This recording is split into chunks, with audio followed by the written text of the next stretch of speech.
This video is part 2 of a 2-part series. If you haven't watched the first one, then I'll leave a link to it in the description. You don't have to watch it since I'll be looking at completely different artists in this video, but at some point in the video I might talk about something or reference something from the previous video. So if you hear me say something that makes you go, huh? That's probably why. Let's get into it.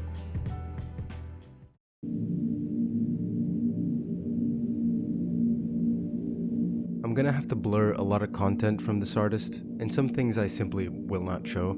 Don't get mad at me, I know it's art, I just don't really know if YouTube is gonna see it that way. Joel Peter Witkin is an American transgressive artist slash photographer. Transgressive artist is basically someone that challenges social norms and morality itself, sometimes with the intention to make a broader point. Think of the Dada movement, for example, but more commonly today, it is mostly used for shock value. Think of the Canadian sculptor and performance artist Rick Gibson, with such classics as, "I'm gonna drop this comically large weight on this rat," or "I'm gonna eat some guy's nuts." Witkin's photography draws inspiration from literature, religion, and mixed with the concepts of death and the sexual, all topics that are present in the Silent Hill games, the religious background of Silent Hill 1 and 3, the sexual themes of Silent Hill 2, and all the games deal of course with death in their own way. Witkin also liked to mix these subjects, to combine the sacred and the profane, arranging things like dead bodies, yes, dead bodies, with a kind of religiosity. This very much reminds me of Silent Hill 3, like the way angels, and more clearly God, is portrayed, but this applies to all Silent Hill games. I just think in this aspect, Silent Hill 3 did it the best, personally. Let's look at one of his most famous photos, Sanatorium. Not only does it visually resemble Silent Hill iconography, with this mask that kind of depersonifies her, and these tubes which she uses to breathe, going into this paper, maybe? With all the scratching and the monochrome colors of this picture, it almost looks fleshy, like it's an extension of this woman. What's most interesting about it is that the overall composition is extremely reminiscent of classical paintings, the same way Silent Hill characters will have, for example, biblical names, and in turn kind of embody those archetypes. Something also heavily done in Jacob's Ladder, which we talked about in the first video. And in a beautiful kind of roundabout way, Joel Peter Witkin was a significant inspiration for Jacob's Ladder.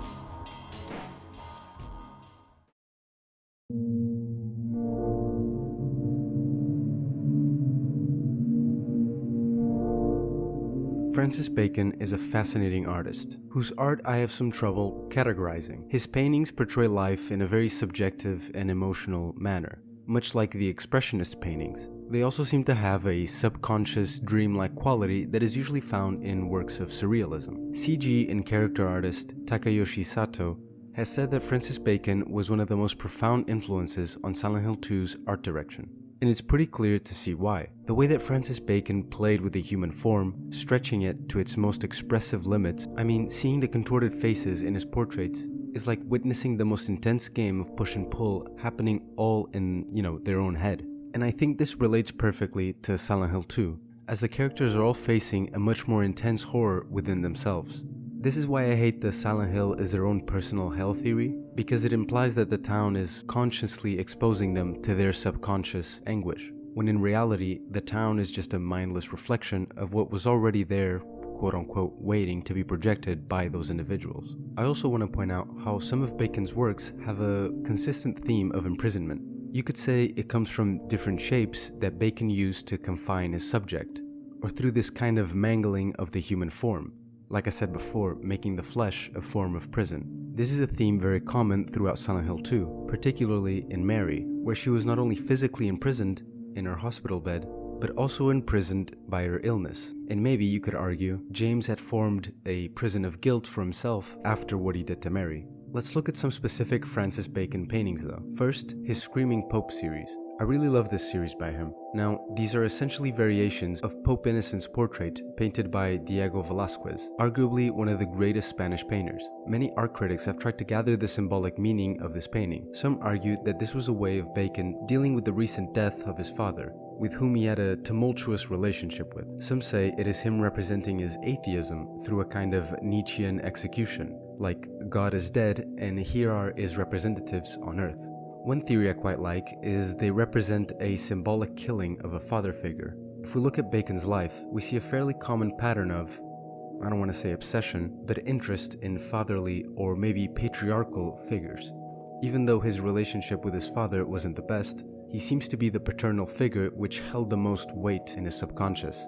If we look at his sexual and romantic life, he seems drawn to older men, stronger men, sometimes powerful men, men that exude power, in their own way, whether that be financially or physically, as you would often get with men that were laborers.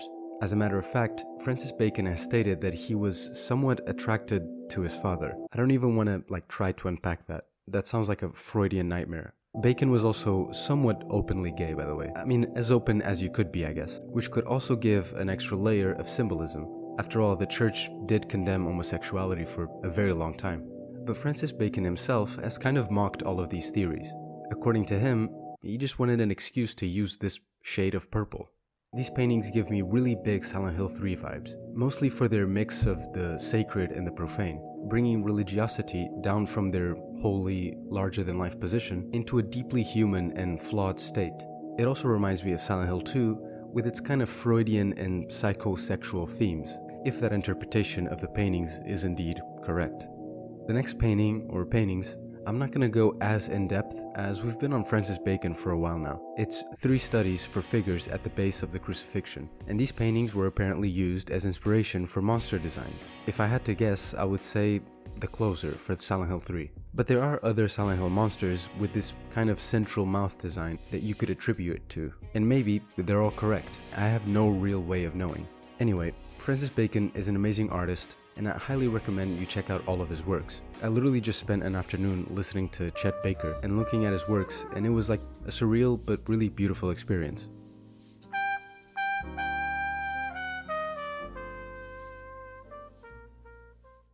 I close my eyes, then I drift away. As you probably know, David Lynch, when he's not doing whatever this is, or the Cleveland Show for some reason, he's making American classics, and he was used as a significant inspiration for the Silent Hill series. Today we're going to talk about Blue Velvet, and not, for example, Eraserhead, because I feel like that would be too obvious. Also, I thought this was a really cool movie, and I just wanted to talk about it. Blue Velvet is a surrealist noir mystery released in the 1980s. At the time, it was received with mixed reviews, but today it is considered not only a David Lynch classic, but some would say an American classic. We follow a young man named Jeffrey Beaumont, a college student visiting his father who's in the hospital. The first comparison I could make to Silent Hill was kind of the setting. This idyllic American town with a very sinister underbelly, almost invisible to the naked eye, reminds me of the town of Silent Hill, an idyllic resort town with a sinister cult which isn't really talked about publicly, and how you sort of get to uncover it or peek into it, I guess. And like Jeffrey said, I'm seeing something that was always hidden. in the movie, we get this really cool foreshadowing to the town's dark secret when we see Jeffrey's father pass out, or have some sort of seizure. They never really clarify what was wrong with him for some reason, and we zoom into the beautifully cut grass to see all sorts of insects and little varmint things, symbolizing the criminal underworld present in the town. I'm reminded of Silent Hill 2 doing very similar kind of foreshadowing through visual symbolism, like the dead model of James staring at the TV, foreshadowing James watching the videotape showing what he did to Mary. A controversial comparison I could make to Silent Hill is the dialogue. Now, there has been debate over if Silent Hill 2's voice acting is purposely kind of stilted, or if it was just a lack of talent, I guess. I personally think that although the voice actors were pretty unknown and video game voice acting tended to be not so good. Wow, I really can't move my body. What did you do, Nicole? I still believe that there were some very intentional oddities put into the dialogue for the sake of storytelling. For example, Angela reverting back to a more childlike way of speaking due to the trauma she experienced as a child. Blue Velvet, I believe, has dialogue which is purposely stilted, much like Silent Hill 2. Although I believe here it is simply there to add to the surreal nature of the film. This is kind of accentuated by sometimes background characters, or even main-ish characters. When you observe them, they just don't seem quite right. Another comparison I'd like to make is the kind of voyeuristic themes of Blue Velvet and Silent Hill 2.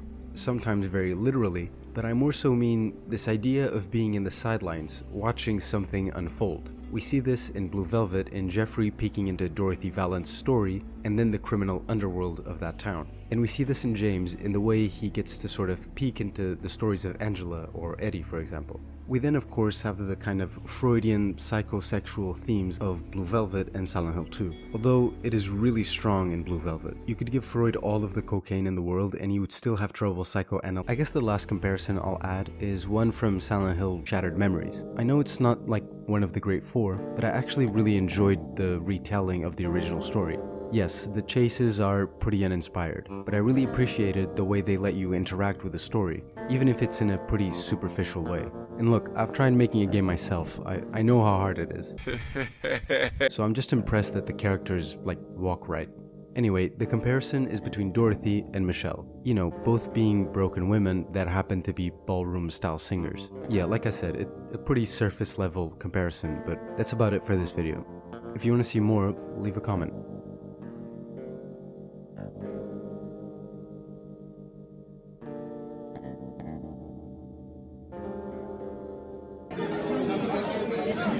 Boas, pessoal. Daqui quem fala é o